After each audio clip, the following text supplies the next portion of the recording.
an explorer from England, and he sets out to map the land areas of the world. How does Anchorage get its name? If you add all the land area of all the West Coast bases together, it doesn't even equal the land area of the base in Anchorage, Alaska. And that's how far north you are going. And that's why it's light at 3 a.m. And the British had their rifles and guns with them, and as a show of force. There was people from Australia saying, yeah, here in Australia, Captain James Cook is a big deal. He's considered our Christopher Columbus for Australia. And what's interesting during World War II is this area is very close to Japan. So I just made me really feel like if you want that kind of adventure, that last frontier, that explorer mentality, Alaska is that place. When you think of the Roosevelts, that is quintessential American dynasty right there.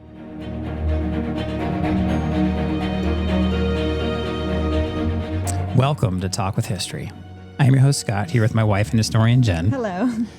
On this podcast, we give you insights to our history-inspired world travels, YouTube channel journey, and examine history through deeper conversations with the curious, the explorers, and the history lovers out there.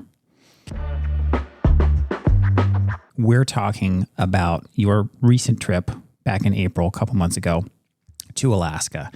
And so for folks who may not be familiar with the charity work that you've been doing with this nonprofit organization called Pinups for Vets, that gave you the opportunity to go out to Alaska, and you took advantage of that to do some kind of history side trips. Tell us a little bit about that. So Pinups for Vets is a nonprofit where they make a calendar, and every girl in the calendar is a veteran. And I was a part of the 2025 calendar. I missed October. I'm the only Navy veteran in that calendar. And it's great because October is the Navy's birth month. And it's the Navy's 250th birthday this year, which I'm super proud to represent and be a part of. And what happens is after this calendar is made, we will visit veteran homes and veteran hospitals.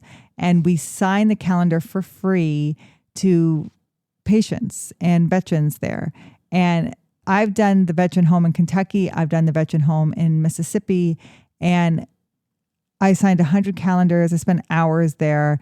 And some of those veterans never get visitors, and their faces just light up when you walk in. I dress 1940s pinup, and I sign the calendar for them, and I talk to them. I ask them about their service and where they're from. And it's just really great because I give them something that they can put up in their room.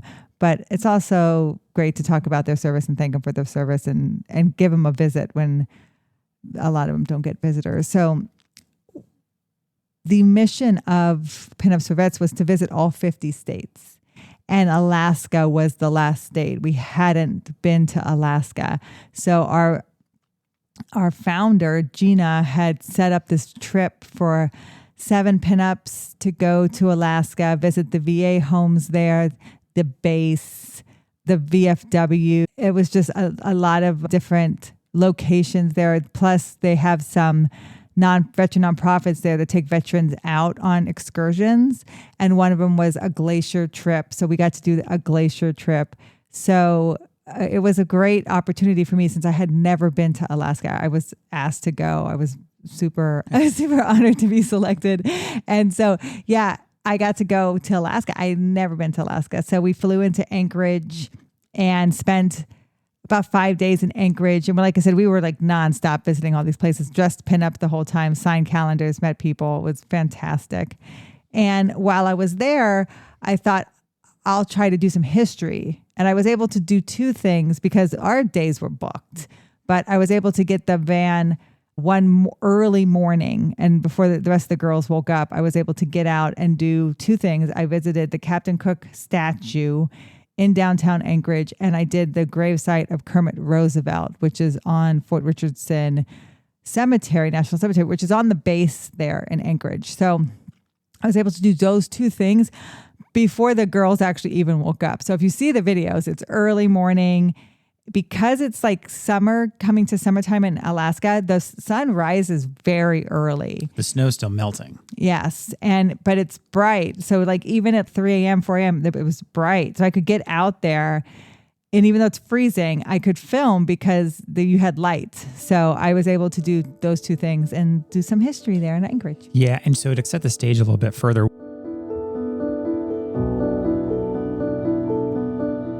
one of the cool things that as we've been doing Walk with History, the YouTube channel, and Talk with History, this podcast, as we've been doing that, we've been, I don't know if building a business out of it is really the best way to describe it, but looking for opportunities. And Pinups for Vets was one of these opportunities. It's like something that we've been doing this channel, and you got an opportunity to work with a nonprofit and going out there doing something that we do care about, like talking to veterans and visiting veterans. And so that's just been really cool to this channel, the support that our audience, that you guys listening, that you guys watching gave us that opportunity to do this for a nonprofit. And it's really cool. And Gina, she's been very supportive of you and getting you on the local radio station. And now you're on it monthly and all this stuff. And so we love to be able to give back. And this was just a really cool opportunity. But you did sneak away for a little bit and you got to go visit a site where they had a statue to Captain James Cook. And then later, and we'll talk about both of these a little bit more in depth here, to Kermit Roosevelt. So that's Theodore Roosevelt, Teddy Roosevelt, his second son. So he had an interesting life and ended up passing away, and we'll dive more into that. So let's talk a little bit about more of your trip in Anchorage and Captain James Cook.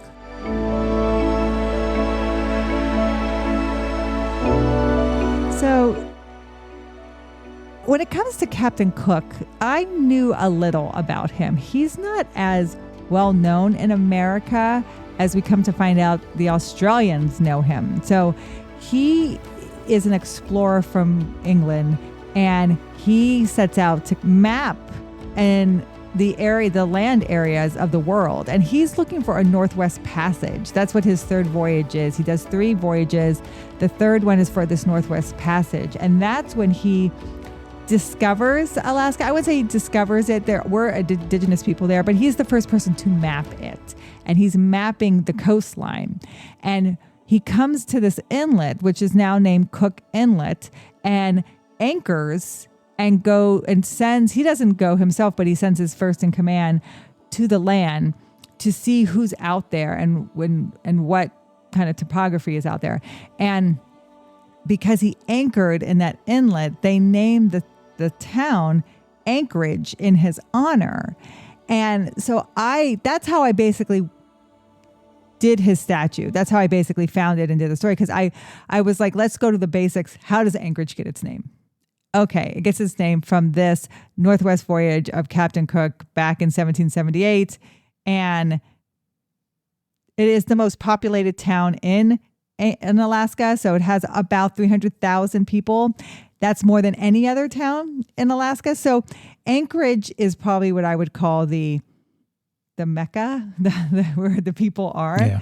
And because they have a huge base there, I mean, the base there is so big, they said if you add all the land area of all the West Coast bases together, it doesn't even equal the land area of the base in Anchorage, Alaska. And that's Fort Richardson? Fort Richardson. Yeah. And so one of the interesting things, right, and Jenn kept telling me before she went, and then while she was there, and after she came back, she felt bad that she went without me. I know. Because it's somewhere that I've always wanted to go. And I had a climbing friend of mine that we had talked about going to try Denali, and it never ended up doing that. But just the scale of Alaska compared to the regular United States. And I didn't really have a good grasp for it until you showed me your flight plan. Yeah.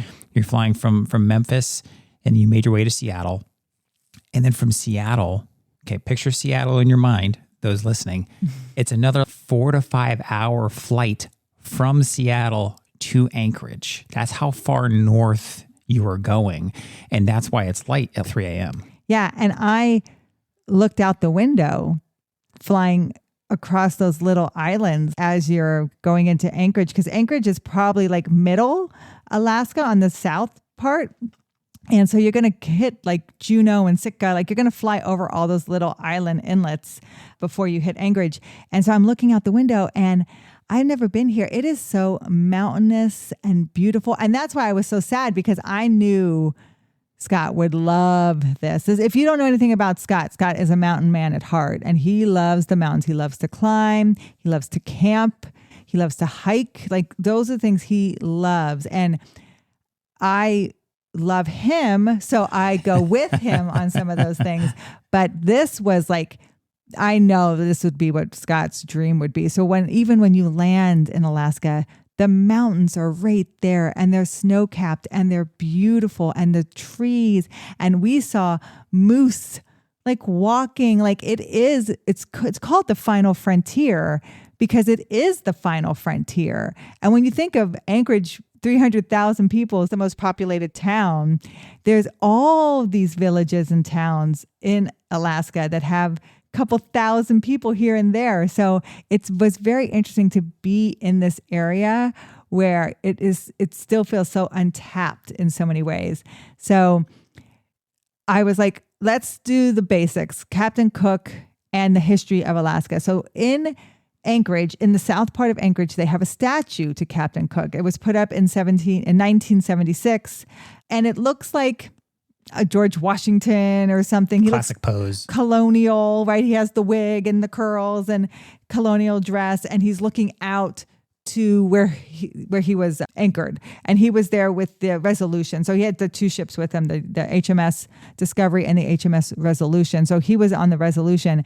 And you get to see him looking out in that area, and they have a map of the kind of mountains that you would see out there as well. And so I went to that park, told the story of what he was looking for. Why is it called Anchorage?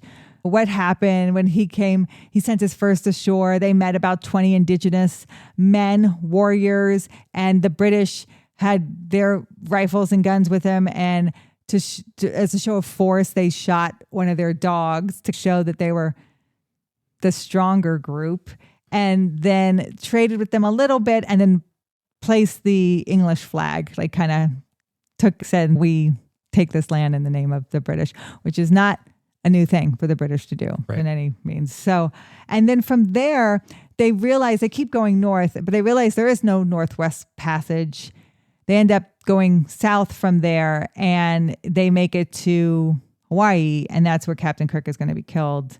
It's going to be some miscommunications and some tensions, and Captain Kirk gets killed as a result of it.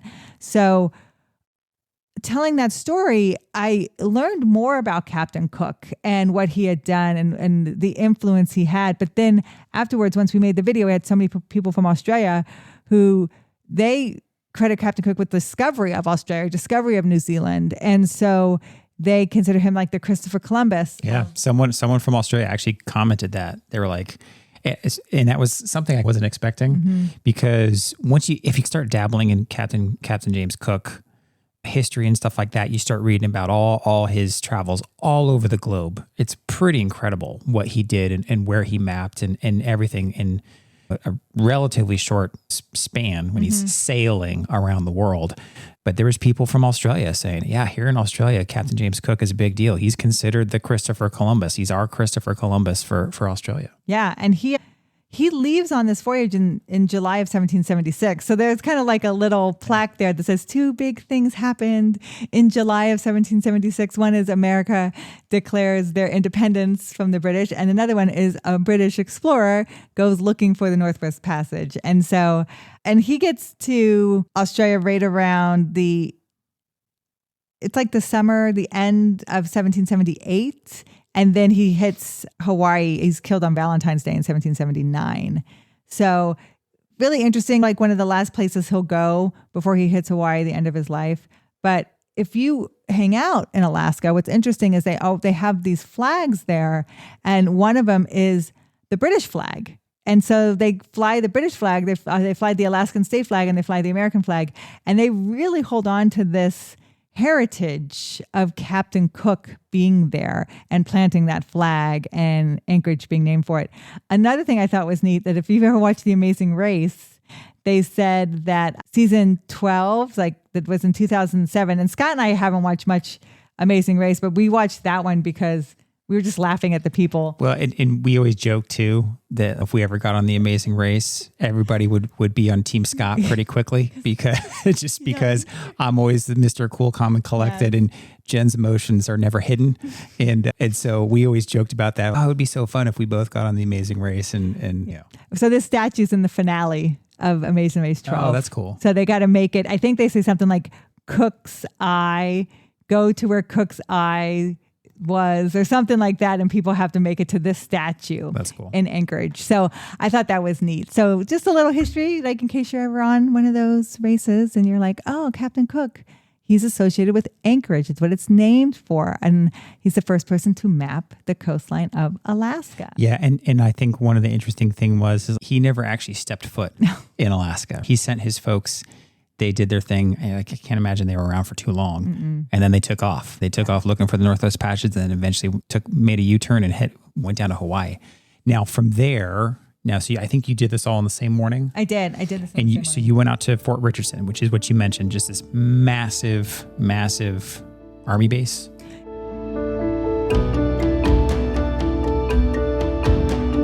Yeah, so it's kind of like a joint base. Okay. It's all the services are on this base because it's so much space and it's expansive. So it's like a joint base, but I think it was originally an Army Air Force base. And at the time when Roosevelt is there, it's an Army base. But you got to think like he's there during World War II. And what's interesting during World War II is this area is very close to Japan. If you think about the topography and you're looking at a map, you're not going to think Alaska, where is it in the world? It's very close to Japan. So they had a lot of contact with the Japanese for World War II. And so it was like the closest American place to Japan. And of course we were fighting with Japan. So that is why he's out there. He of course is Teddy Roosevelt's son. He's in World War I. Remember, his brother Quentin is killed in World War I. But for World War II, FDR sends him out there because he's works intel. He's done military stuff before, but he's also can get mixed in with the wrong group of people, and alcoholism really is influencing his life. So FDR feels if he can get him away from his bad influences in New York and get him to a far off place like Alaska where he can do work, where he could be useful, maybe those influences won't have as much impact on his life. Yeah. And Kermit Roosevelt had an interesting path. So he's the second of Teddy Roosevelt. So FDR. Second child of Teddy Roosevelt. Franklin Roosevelt, later president, FDR, was his cousin. Mm-hmm. So that's how he ended up coming back. But not only did, he serve in World War I, but he had this kind of very well-known Amazon River of Doubt expedition that he did with his father. And you had mentioned how he actually preserved his malaria medicine or his, because they both caught malaria, and he gave it to his father to make sure his father lived. He's credited with kind of saving his father's life. Yeah. So Teddy Roosevelt has a wife named Alice. And if you remember correctly, she has they have one daughter, Alice, who's like the crazy child. Remember Teddy was always like, I got to handle Alice, right? So his wife dies. I think it's the same day as his mother.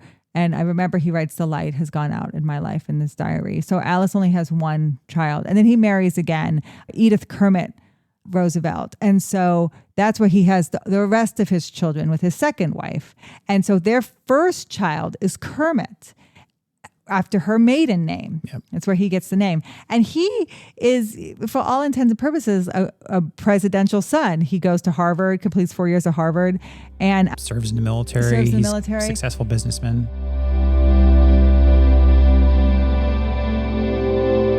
And after his freshman year at Harvard, that's when he goes with his father to a safari in Africa. And in 1913, 1914, they do this expedition to South America to explore the River of Doubt. And the river has been renamed Rio Roosevelt. One branch is now named Rio Kermit. But it's on that expedition that his father and him both get malaria. Now, you can imagine Kermit's younger, and so probably more robust and more healthy to fight off the malaria, where his father is older. So even though they're both given rations of the medication to beat malaria, he rations his to give to his father. And he's able to beat the malaria because of his youth. He's 24. And his father needs the medication, but saves his father's life. So he's credited with doing that, with being so self-aware and doing that with saving his father's life. Now, you mentioned it earlier, but you said, and we talk about this in the video, and that video's getting ready to come out, that kind of all throughout Kermit's life, he's essentially struggled with depression. And it sounds, I mean, I can imagine at the time when being the son of a incredibly popular and successful president, but serving in multiple wars, doing all sorts of crazy stuff. But he deals with this depression throughout the majority of his life and turns to alcohol. After World War I, he's doing business and he's doing what Roosevelts do. Like he's successful. He's running successful businesses. World War II comes back around. His cousin's now president. His cousin helps him out. I think he said brings him in. You said brings him in as like major? A major, an intelligence officer. In the army. In the army. Because he's good with these business. He's worked with Russia. He's worked with Finland. Like he does global business. And because he's used to global business, World War II is really about that negotiation and business. And so because he's so close with Russia, Alaska makes sense. And Russia at the time is a ally. So yeah, he goes to Fort Richardson as an intelligence officer to get out from the bad influences of his friends. And he's there for a little while, but he will die of a self-inflicted gunshot wound in June of 1943. So during the middle of the war. Yeah. And then they talk to his wife about, would you like to send him back home? She says that his father always said a tree should lie where it falls. And so she felt he should be buried there with his men where he fell. And so if you visit Fort Richardson, it's in Section A, one of the first graves. This whole cemetery started during World War II. And it's on a base, so I had to use my ID to have access to it. So I don't know if the public has access to this cemetery, but it was a very easy grave to find, but it was so cold. Yeah, you looked pretty cold out there. Your nose was all red. It was very easy to find. And the graves were your typical white marble gravestones for a national cemetery. But what I also found interesting about this area was during World War II, they had some Japanese that were killed during some fighting, and the bodies, they buried the prisoner or the captured or the dead Japanese in Fort Richardson National Cemetery. They buried them there, and it wasn't until more recently they disinterred them and burned their bodies in more customs to their religion to release their souls, and then put their ashes back, and then they have a Japanese monument to them. So I found that for you as well, so you can see that. Yeah, and the part of the thing that I gave Jen a hard time is I wish I could have been there just to take B-roll, because the video was just astounding. Here I am trying to focus on Jen's face as she's talking, but the scenery behind her with the mountains and the trees, it was just absolutely stunning. So here's this national cemetery on this base with the Alaskan wilderness right behind her. It was just absolutely gorgeous. It was pretty cool. The cemetery feels like it's just in the middle of the Alaskan wilderness. And what's interesting is I've been to Quentin Roosevelt's grave because he's buried beside Theodore Jr. in the American Normandy Cemetery. His body was moved to be beside his brother because he dies in World War I, and Theodore Roosevelt Jr. dies in World War II. And here is another brother who dies in World War II, and his grave. So they're basically where they fell during their service. And so I thought that was very, honorable of the Roosevelt boys and of Teddy Roosevelt. He gave 3 sons to the war. When you think about this, as a president, he gave 3 sons to American wars. And I was able to visit their graves. So it was really neat. It was important for me to go there. I think Kermit Roosevelt is probably the more famous of all the graves in that cemetery, but it was very honorable to go there and to be in a national cemetery. I was the only person there.